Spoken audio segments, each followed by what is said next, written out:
right, so now we are being recorded and I will be presenting my little presentation to you. So this is our video teleconference number 2. You are joining this video teleconference fresh from last year. So Happy New Year indeed to everyone. And you're also joining this, I hope in your mind setting that you are not joining this just for yourself, but for your group or for your pair. So my first question to you would be this: how are you with your group mates? Okay, so maybe minimum one pair from the group can speak about how you are. Are there any volunteers? Let's start first with volunteers.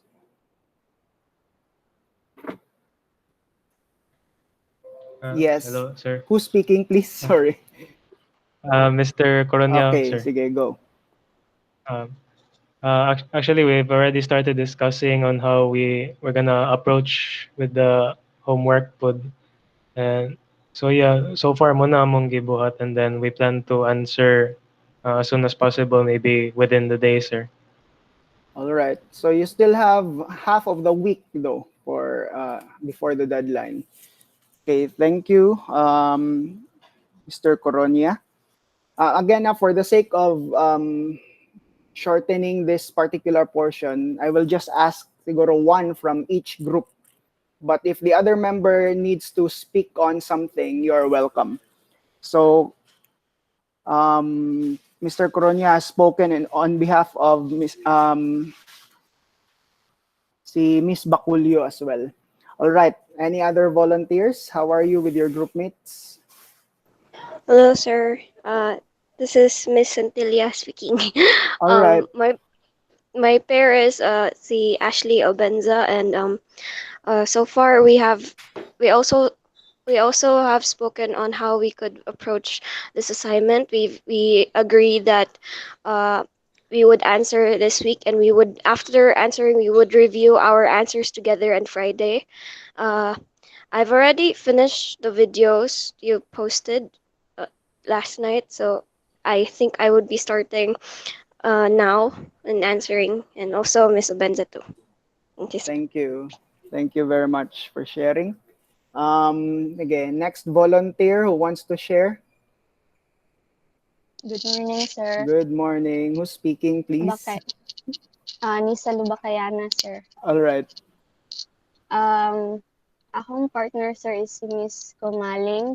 Mm. And ganina lang siya morning nag-reply sa ako, kay nagsakit daw siya. So, magsabot pa mi later siguro, kay wala pa man po siya naka-reply again. Pero nag-start na ko og answer sa homework. All right. Thank you for sharing. Okay, next.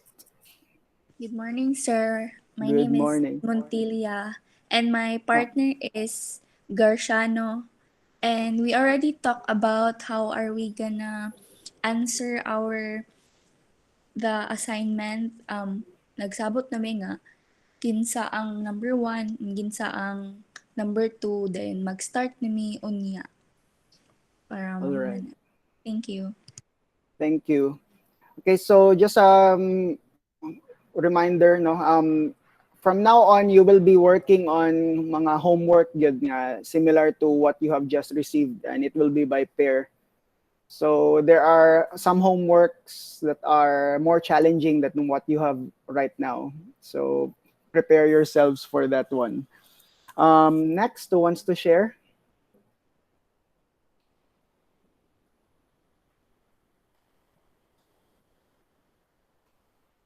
Napabay wala na represent dire. Let me call Miss Datu.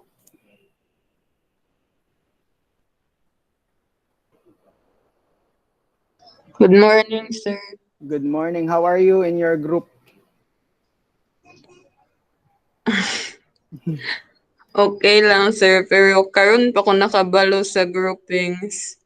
Oh, okay. So how are you responding? Are you fine? Yes, sir. All right. What about your group mate? Kabalo na pod siya. Ako na siyang giignan, sir, bago lang. Okay. So anyway, the thing is you should have read already chapter 2 or watch the videos, and then you will be ready to answer the homework, okay, by pair. All right? So I hope you will be able to successfully do so. Okay, next, group D, Bakonga or Colanse, any one of you?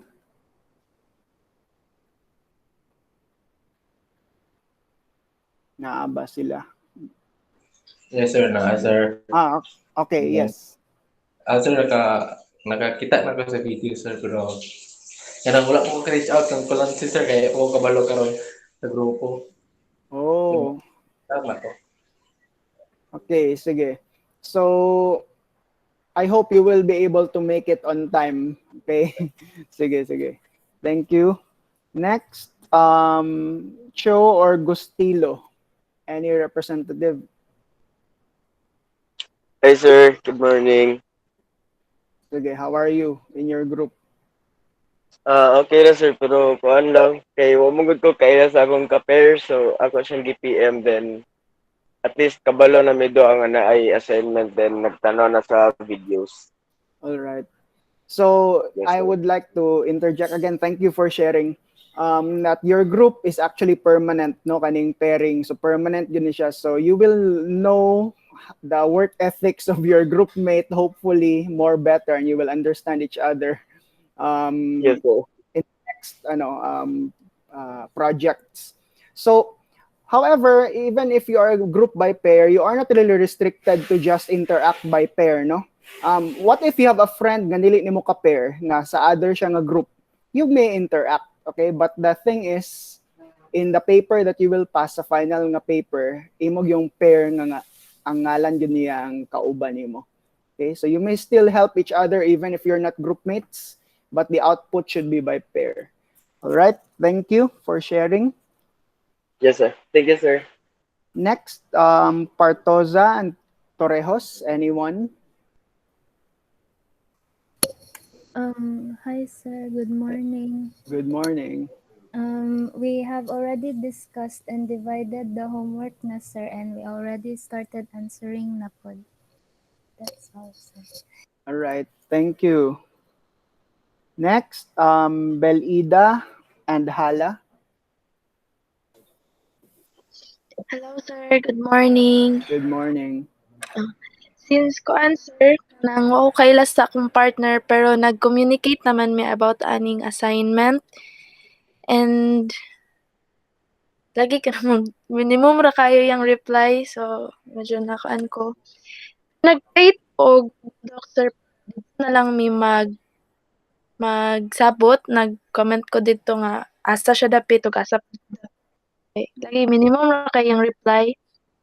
And magtanaw pa ko sa videos karon pa ako balo nga naay videos. Alright, sir. Thank you. All right. So, speaking of videos, the videos are somehow picked from the book, no, from chapter 2. So if you have read chapter 2 thoroughly and you understood chapter 2 thoroughly, I think even if you missed the videos, you will still be able to answer the assignment. So if you watch the video, tapos video lang, kulang yun because my video is not that thorough in every detail from chapter 2. Okay? So last group, Rengel and Tangkalagan.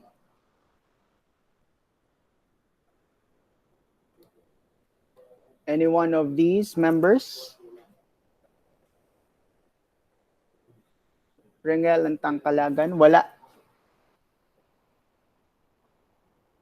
Okay, so far there's one group.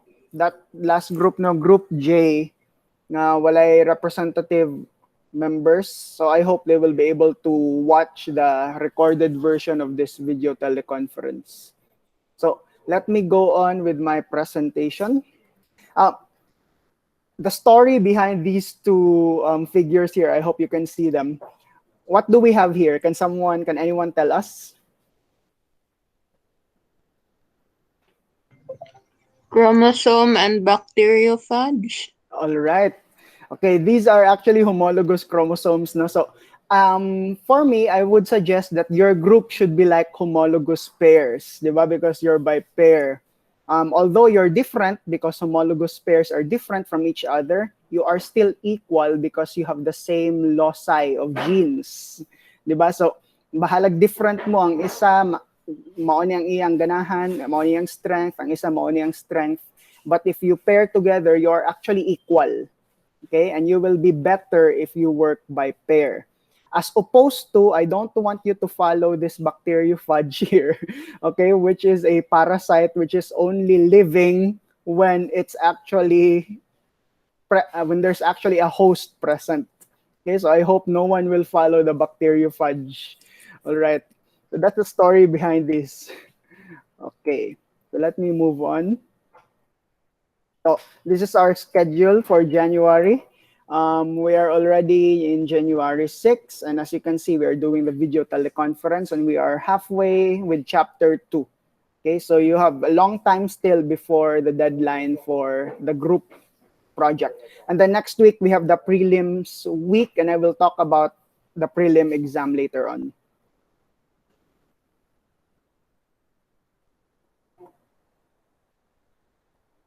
Okay, all right, so with regards to your project, which is a timeline, I have prepared a slide for an exposition. I will be talking about certain things that you've also accomplished in making the timeline. Okay, so let me admit first someone.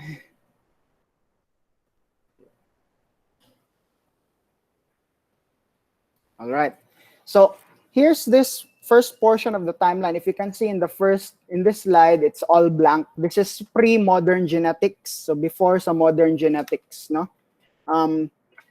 Who was the first person mentioned in the book with regards to contribution to genetics? What's this figure on the left? Can anyone tell us?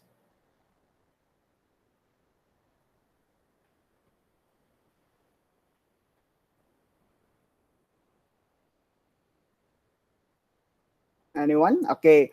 You can see here Greek words, phlegmatic. You're familiar with those? Sanguine, choleric, melancholic. Okay. So the 4 humors that were believed to be present in the human body. And this was Hippocrates' idea. You know, Hippocrates, the father of medicine. Diba? So according to him, our body is made up of a balance of these 4 humors, okay? If there's an imbalance, you will get sick. And according to Hippocrates, these humors present in the body are somehow channeled in the male body so that the humors will actually accumulate in proportion to the total composition of the body in the male sperm. Okay, so that's according to Hippocrates. And then Aristotle actually developed or added to that idea. According to him, the sperm or even the semen, okay, from the male actually contains vital heat. I hope you've come across that in your timeline, vital heat. And this vital heat, once it gets in contact with menstrual blood, not the egg cell, no? Okay, menstrual blood sa female, it will cook the blood the same way as you would cook egg. And as it cooks the blood, it actually forms the new human being, for example. Diba? So, of course, nowadays, that's very, we might dismiss that one as really very unbelievable already. We know what's happening. But those were the first ideas, okay? Then we have these illustrations. Who can differentiate what's happening here in these illustrations? Anyone? Ang isa kay na ay homunculus inside a sperm, which is a mini version of a grown person. And the other one is the fetus. All right. Okay. these are opposites actually. These are opposite ideas. In the one on the left, that's actually the sperm cell, and then they believed before that there's already a minuscule human being, a homunculus, as you mentioned, which is complete human being present in the head of the sperm cell. That's the idea of preformation, meaning to say the little human being is delivered to the egg by the sperm. That's the idea. And then there's also the opposite idea, which is, what's the opposite of preformation? Different stages of development. Yes, and that idea is how do you call this? Is expressed by the idea of epigenesis. Okay, that the human being, for example, as a creature, has developed into what he is as he will be born through a series of stages, as you mentioned. Okay, that's epigenesis versus preformation. And of course, now we know that it's epigenesis that actually is happening in the development of a living thing, such as a multicellular organism. And then we had this idea also. It was actually sort of a theory before. Okay, that was called spontaneous generation, which says that living things can come from non-living things, such as bacteria can come from water, or maggots can come from meat. And it was disproved by, can anyone tell the group or knows who disproved spontaneous generation?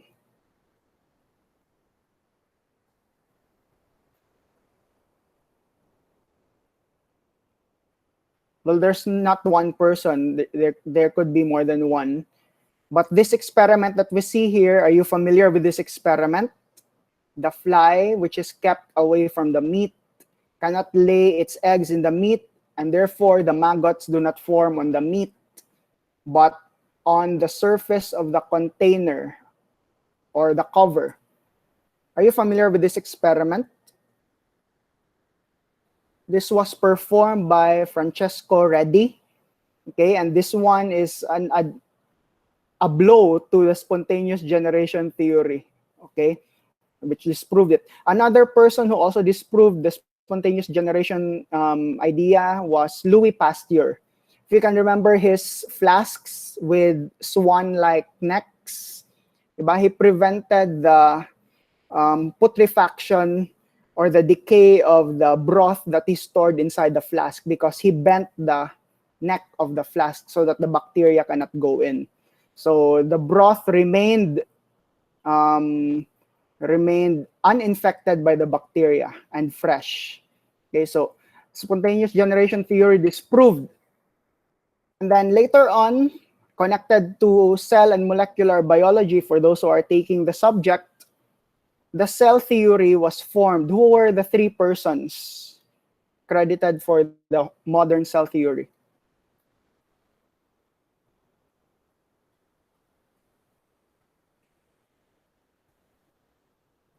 Schleiden, sir. Matthew Schleiden, Theodor Schwann, and Rudolf Virchow. Yes, okay. So those three people actually formulated the modern cell theory, not only that organisms are made of cells or the cell is the basic unit of life, but most importantly, cells come from cells. Living things come from living things. Another blow to the spontaneous generation theory. So if living things come from living things, cells come from cells, then there must be a way of passing heredity, diba? Inheritance. Like, why do you have certain characteristics that are similar to your mother's or to your father's? So there must be a way of passing those characteristics if living things come from living things. So thus we come into this modern era of genetics. This is now the one presented in the book. So this is now the modern genetics. I hope you didn't just copy this because this one is quite lacking. There are nitty-gritty details that are missing, okay, which you will see later on. First, we start with Charles Darwin. And it's already known that living things can only come from living things. And then there is a way of passing inheritance, from one living thing to its offspring. And so according to Darwin, he formulated the theory of evolution, which is driven by natural selection, meaning to say those that are fit to live in the environment, in a given environment, would survive. Okay, and that's very important because according to him, organisms tend to produce more offspring than what can be supported in the environment. Masyadong maraming anak. Okay, and in those anak, in those offspring, some of them might not be fit to survive in the environment, and they will soon, die out, and they will not be able to pass their characteristic into their future offspring. That's according to Darwin. So there's the theory of evolution, which was sort of, it was really a milestone, but many people also sort of mocked it.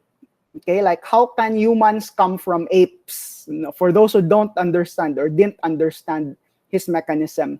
Well, according to him, it's just natural selection. It's not really apes becoming humans. Apes have a different line of descent from humans. That's what Darwin is actually saying. It's not that we came from apes. Okay. So although Darwin's explanation on natural selection was quite remarkable and really new, by the way, he's not the only one who formulated natural selection theory. Who was the other one? Can anyone tell the group? You might know the person. If Darwin worked in the Galapagos Islands, that's where he got his, specimens. Another person got his specimens here in Southeast Asia. Who was that person? A contemporary of Darwin's. Alfred Russel Wallace. Yes, exactly. Okay, and Wallace actually sort of gave Darwin the chance to publish his work first, if my story is not wrong. Okay, so Darwin was the one credited, and we usually associate natural selection and evolution with Darwin, but Wallace actually also did it at the same time with Darwin. So, as I mentioned, although it's very remarkable, natural selection, Darwin did not have a specific mechanism to explain how the parents pass the traits to their offspring. Darwin did not know how to answer that. Fortunately, later on, Gregor Mendel, okay, a monk, an Austrian monk, who was very talented in terms of experimental design, he used mathematics in doing an experiment, which was quite rare during that time. During the time when you do an experiment or something, you simply observe. You don't do quantitative stuff. But Gregor Mendel somehow incorporated mathematics and statistics in his experiment on the garden peas. Diba? That's the most popular organism that he worked on. Okay. So Darwin found out that the parents, or each one of us, actually contain a pair of alleles. They are alternative forms of genes. He did not call them genes during that time. He called them factors, inheritance factors. And these come in pairs, and the parents only give one of the pair in their sperm or egg to the offspring. As a result, the offspring will get a pair from one parent, one pair, and the other parent, another pair. So a pair of genes. Okay? So Darwin was able to formulate this idea. And in chapter 3, you will read more about how he did this and the laws, like the law of segregation and the law of independent assortment that he actually formulated with his experiments. Unfortunately, Charles Darwin wasn't able to read Mendel's paper. Okay, and worse than that, Mendel's paper was somehow neglected and forgotten. So for many, many years, his study was just in the library and no one was reading it until, can anyone tell me, until what? Or tell the group.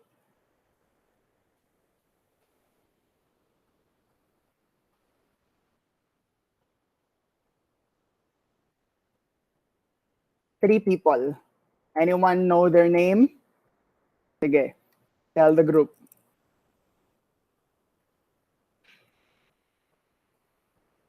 We have Hugo. Hugo who? Hugo de Vries. Then we have Shermack. And then we have Correns. These three people independently somehow did work that are similar to Gregor Mendel's. But it was later on. If you can see from the pictures, these are quite more recent than Mendel's. Di ba kay Mendel, painting lang. Okay. So these people somehow rediscovered what Mendel discovered. And when they search references, like what you would do when you do a thesis, they found out another person has already studied what they are actually finding out just now. And it was Gregor Mendel. So they rediscovered Gregor Mendel's discovery, okay, on alleles and genes. Okay, that's transmission genetics, if you remember the term, how traits are transmitted from parent to offspring. So these three people, de Vries, Correns, and Shermack, rediscovered Mendel's discoveries.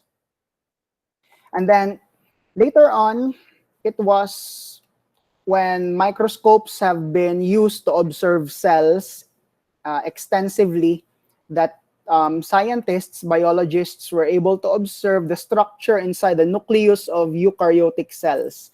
And they saw, what did they see? They saw chromosomes. And they observed cells undergoing meiosis, and they found out that the chromosomes somehow behave the same way during meiosis as the alleles that Gregor Mendel was telling them about hundreds of years before. Okay, so the theory now is that the alleles that Mendel were mentioning were actually found in chromosomes. The genes are actually found in the chromosomes. Thus came the chromosomal basis of inheritance. No? So the chromosome is now the figure for inheritance. Can anyone tell the group certain people who have contributed in the chromosomal theory of inheritance? Anyone?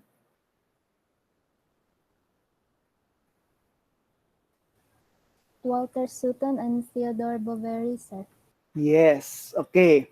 So they were the ones who actually observed the chromosomes and formulated the chromosomal theory of inheritance, that alleles are found on chromosomes. And that during gametogenesis, the formation of gametes, the pair of alleles which are in the pair of chromosomes, we call homologous pairs, separate, okay, to be placed in different new daughter cells, okay?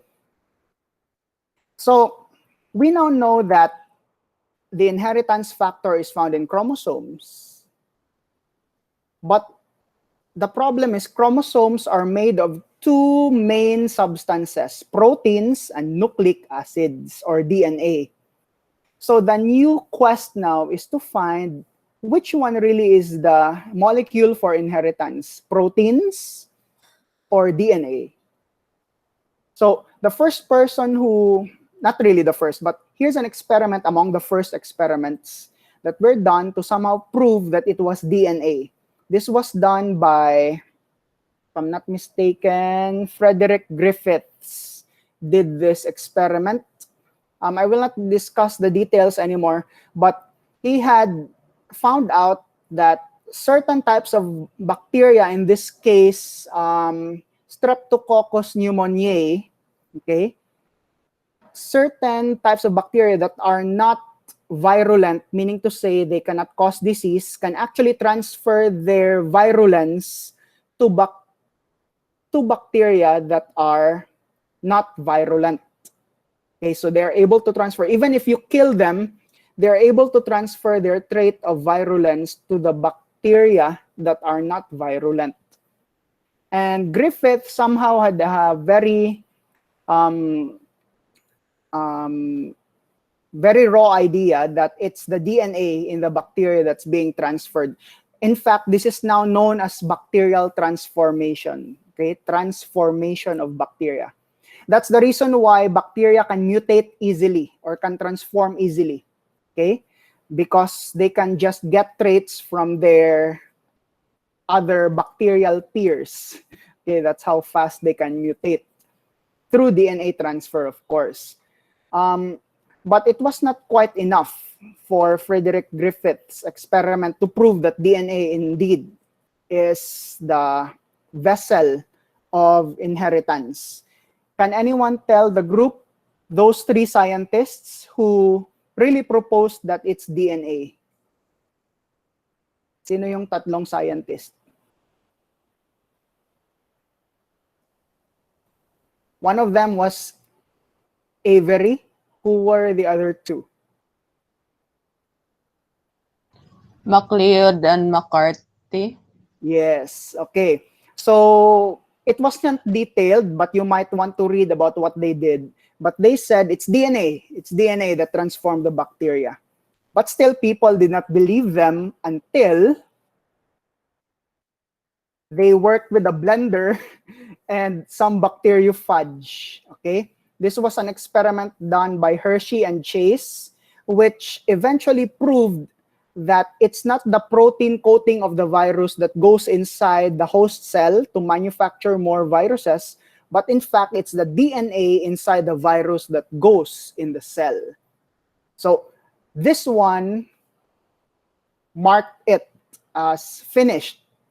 We now know that it's DNA that carries the genetic material in the chromosomes and not the proteins. So the new quest now is the structure of DNA. How does DNA look like? Okay, and one of the first works that were done to really pave the way for us to know how DNA looks like was done by a woman. Can anyone tell the group who she was?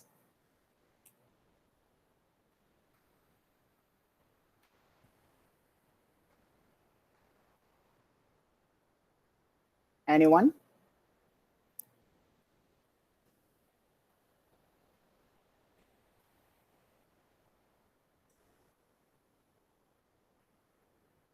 She is Rosalind Franklin. Rosalind Franklin.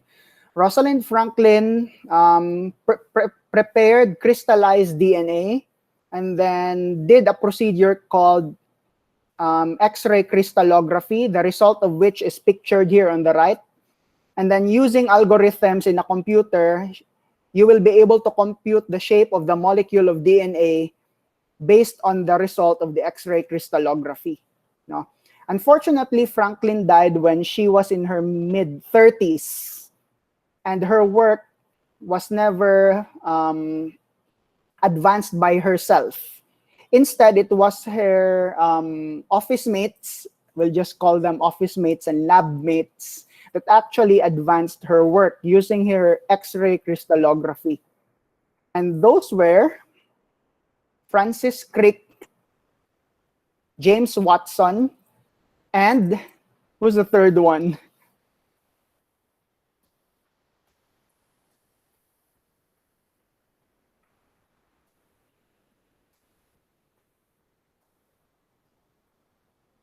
There were three of them, but we usually just know Crick and Watson. There was a third one, Maurice Wilkins.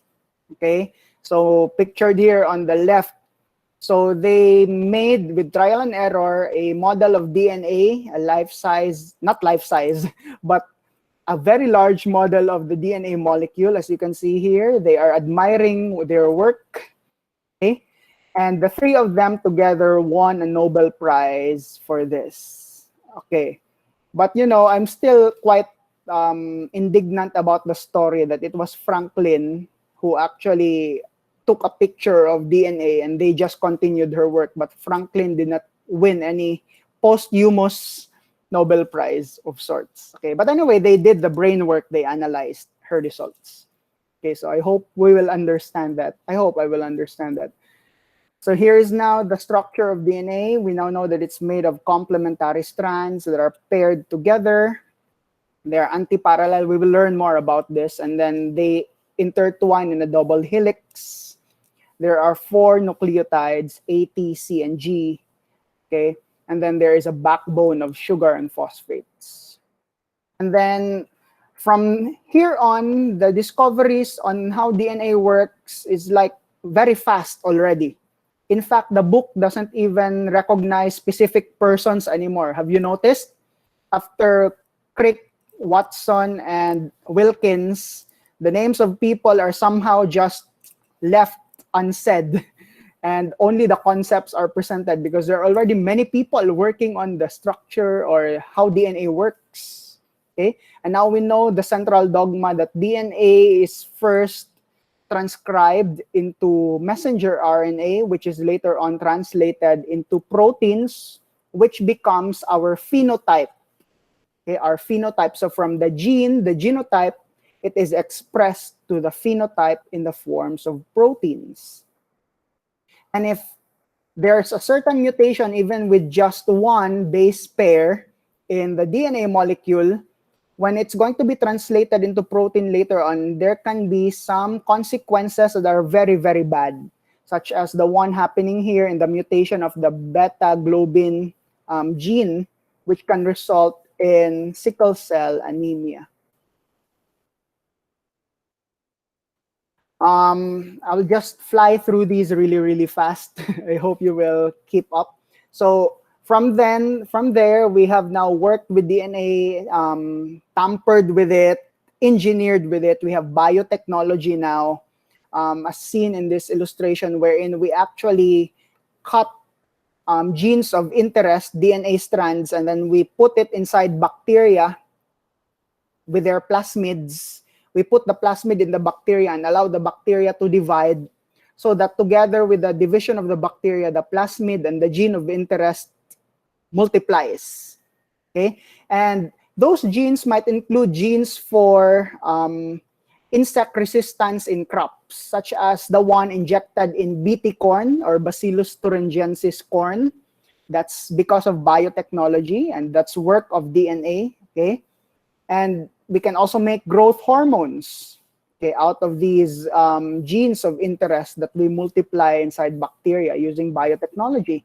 We can even engineer organisms we call transgenic, which have genes that come from another type of organism.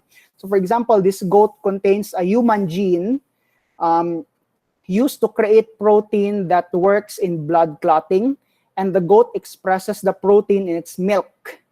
So if there is a human being undergoing surgery and he lacks the protein for blood clot, scientists can simply harvest the milk from this goat and then use it to that person who lacks the protein, so that he will not have any hemorrhages during operation. So for example, so there are transgenic organisms such as this goat.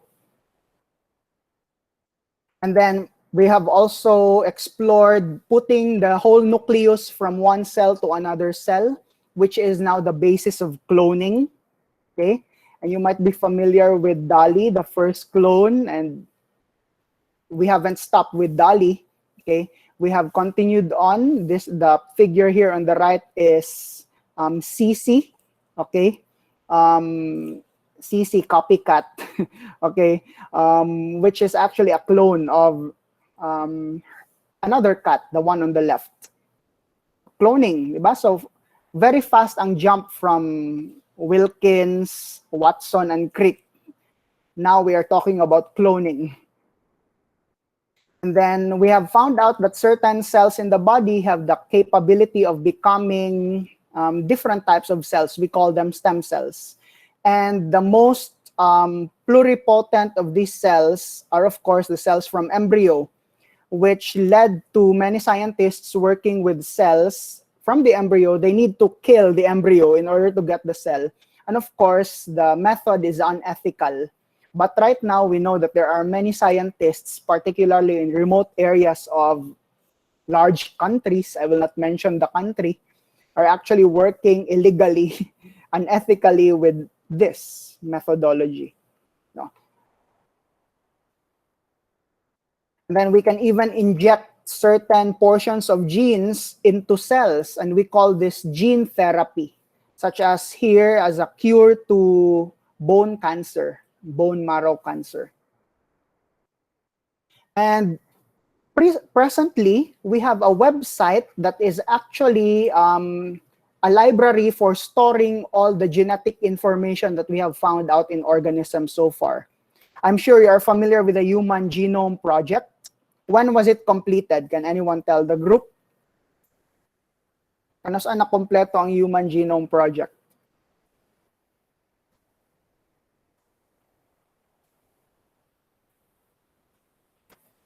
It was in 2003. I don't know what age you were during that time. 2003, we have mapped all the genes of the human being. But that's already a human being, meaning to say we have mapped the genes of mice, we have mapped the genes of Drosophila, we have mapped the genes of a plant called Arabidopsis, etc. So not only those, but we have fragments of information of DNA, and there are so much of them that we need to store them in a database. And we are now in the age of bioinformatics. So that's what you call as bioinformatics. There's a website called NCBI, National Center for Biotechnology Information, and you can actually register. And you can see here in the upper right, I have my email name there, pafudalan87. You can register in this website, and you can just research on gene sequences of organisms that were uploaded here by scientists. So we are now in the age of bioinformatics and proteomics, okay, the study of proteins from these genes. And there is this tool that you can just use to search certain genes that you find. It's like searching Google for a certain word, okay? And we call this Search Engine Blast, or Basic Local Alignment Search Tool. This is just one of them. And here's a table showing the number of genes that we know of in certain organisms. Humans, for example, have around 21,000 genes, okay? And our haploid genome is around 3,000 megabytes. Can you imagine? The Windows 10 installer is 3 gigs. But our total genome as human being is just 3 megabytes. Okay, and that's enough to make a computer that's more powerful than a supercomputer. Your brain is more powerful than a supercomputer. Yet your genes are only 3,000 megabytes big, no? 3 gigs. Very amazing. And then there is this technique called forward genetics and reverse genetics. In forward genetics, scientists get mutants, and then they somehow tinker the mutants and find out which genes are causing the mutation. That is the traditional forward genetics. But there is also reverse genetics, wherein we know the genotype and we try to tinker with it. We try to knock out certain genes, we remove genes, and then we let the organism grow and find out what's missing in the organism once it has grown. This is what we call as reverse genetics. You know? So I think the more modern way is the reverse genetics, but of course, certain ethical issues are being faced now by certain procedures of reverse genetics. We have certain model organisms that we use in order to study and learn more about genes and genetics. I will not elaborate about these, but your book has mentioned all of them. And in terms of our society, you might say that, oh, genetics is so far-fetched from my life. But even in the Time magazine, in this issue, we are actually talking about genetics, like the new face of America. This is a melting pot of different races, and they mixed all the races together to produce this face. It's a combination of the different faces of different races. We're actually talking about genetics already. So genetics and society are very closely related, even before this publication. For example, Adolf Hitler was using genetics. He wanted to propagate his, his genes, the German, even though he's not German, and he wants to eliminate the Jews, their genes, and kill them all.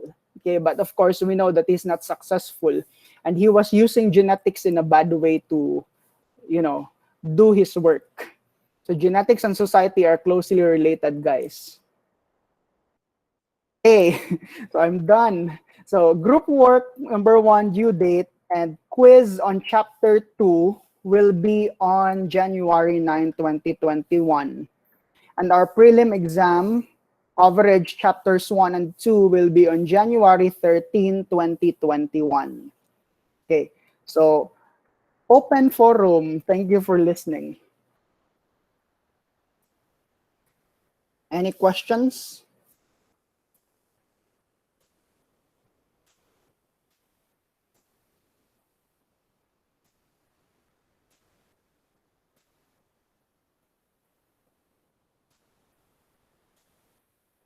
Are there any questions?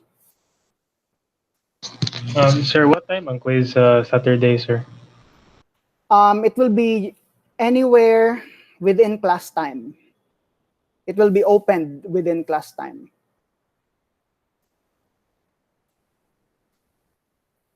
You were talking about, yeah, the quiz on Saturday, anywhere between class time. Yes. Sir, excuse me, sir. I do not Yes. know if you na imo na ning gi-announce pero I maybe just missed it. Kato bitang sa assignment, sir. Ang pagpasa, sir, baka nang isa ra sa pair ang magpasa or individually may magpasa. Okay, thank you for asking that question. Only one will pass. So you consolidate everything and then just pass one work. Okay, sir. Thank you, sir.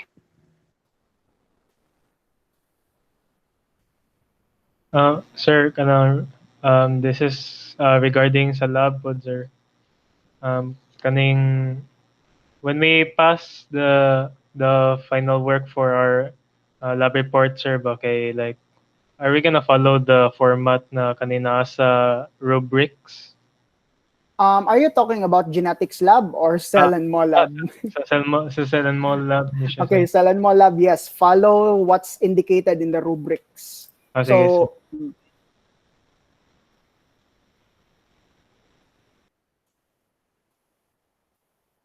any more clarifications? So the one that I just talked about extensively, that's part of the exam, okay? So that's actually chapter 1 already. Chapter 2 are the uploaded videos that I have right now in eLearn about mitosis and meiosis. Any other questions or concerns?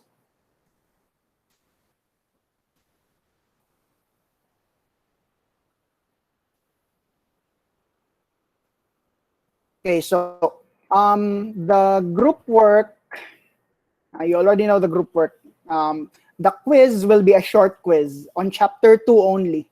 Okay, it might be objective type or multiple choice type, but it's very short, maybe around 10 items maximum, and it's a short quiz. It will be open during our class time. The prelim exam is for chapters 1 and 2, and it could be objective type or multiple choice type, and expect minimum 50 items for this. Okay, minimum 50 items. There could be certain questions that are very similar to your group work that you're doing right now on mitosis and meiosis. So I really hope you will understand the group work now prior to taking the prelim exam, because there could be items lifted from the group work. We have 2 minutes more. I have a question though for you. Do you have a quarterly subject this sem right now? Is there a subject that you will have a midterm already for next week? Can anyone from the group answer so that I'll know? For me, sir, Wala. I do not have. Okay, so wala. So meaning to, I'm asking because if you have a subject na midterm week na next week, that's really tight schedule, no? Pag midterm week, wala talagang meeting or walang activity. So meaning to say, next week is sort of a normal week for you despite of a prelim week. Because if you know, in the normal classes, di ba, ang prelim week is not really suspension of classes. The classes continue. So you can still consult me, consult your classmates if you would want a video teleconference for next week, because I did not schedule one. We can also do one because you don't have a midterm schedule for next week. Any other concerns, questions?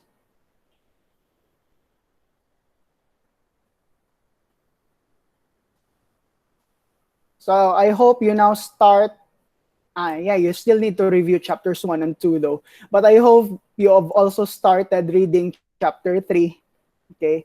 On top of chapters 1 and chapter 2. All right.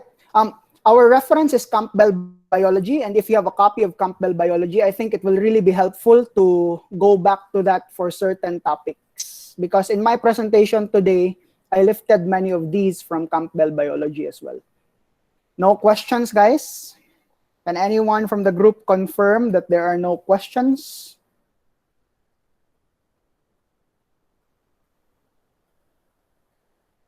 None na, sir. All right. So, anyone want to second that one? None? Nana, sir. All right. Thank you. Okay, so thank you very much for joining me in this video teleconference, and I hope my presentation has helped you and in understanding more about chapter 1. And I hope you will be able to work on the group work number 1 on mitosis and meiosis well with your group mate. And I hope that you will be prepared enough for our quiz on January 9 and our prelim exam on January 13. So again, guys, thank you for joining me in this video teleconference, and I hope have a safe day and a productive day ahead. Okay, so you are now dismissed. Thank you, sir. Bye, sir. right. Thank you. Thank you, sir. Bye, Thank you, sir. sir. Sir.